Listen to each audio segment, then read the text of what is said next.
In tonight's other headlines, lawyers for Kilmar Abrego Garcia say the Department of Homeland Security has told them that the government plans to deport their client to Uganda. The Salvadoran national reunited with his family in Maryland last night after being released from a Tennessee jail. He's awaiting trial on human smuggling charges to which he's pleaded not guilty. Today has been a very special day because, thank God, I am back with family after more than 160 days, and I would like to thank all the people who have been supporting me because after such a long time, I am realizing that many people have been by my side. DHS ordered Abrego Garcia to report by Monday to an ICE removal office in Baltimore. That came after he declined an offer to be sent to Costa Rica in exchange for pleading guilty. A redrawn Texas congressional map is on its way to Texas Governor Greg Abbott for his signature. The Texas State Senate approved the map early this morning in an 18-11 party line vote. Republicans designed the map in hopes of winning 5 additional House seats in next year's midterm elections. Republicans have a slim majority in the House, where there are now 219 Republicans, 212 Democrats, and 4 vacancies. Federal investigators arrived today at the site of a deadly bus crash in upstate New York. 5 people died Friday when a tour bus crashed and rolled on its side on Interstate 90 just outside Buffalo. The passengers were returning to New York City after visiting Niagara Falls. Police say it appears that the bus driver got distracted, lost control, and overcorrected. The bus was carrying 54 people, ranging in age from 1 to 74. The Menendez brothers will remain in prison for the 1989 murder of their parents. A California parole board denied Lyle Menendez early release, turning aside pleas from family and supporters.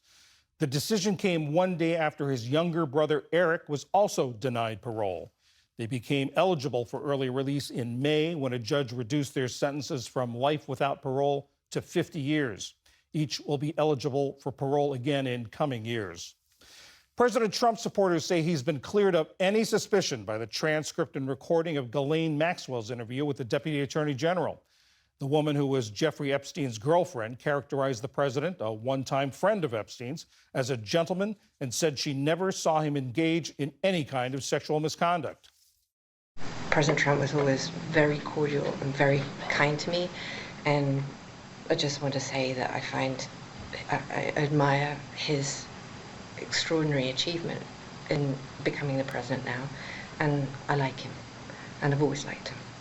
So that is the sum and substance of my entire relationship with him. Shortly after the interview, Maxwell, who's serving a 20-year prison sentence for sex trafficking, was transferred to a minimum security prison camp. She's seeking a presidential pardon. And if you're expecting a package from overseas, it may be delayed because of confusion over President Trump's decision to stop exempting small value imports from tariffs.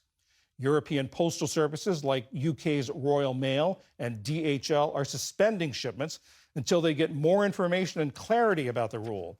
With the exemption gone, all imports will be subject to the tariff that's imposed on the country of origin.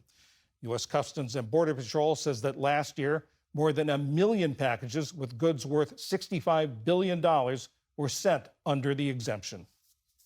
Still to come on PBS News Weekend, President Trump put mail-in ballots on notice this week, but what power does the president have to end the practice? And as the world's glaciers melt, scientists investigate the potential for stronger earthquakes and more violent volcanic eruptions. This is PBS News Weekend from the David M. Rubenstein studio at WETA in Washington, home of the PBS NewsHour, weeknights on PBS.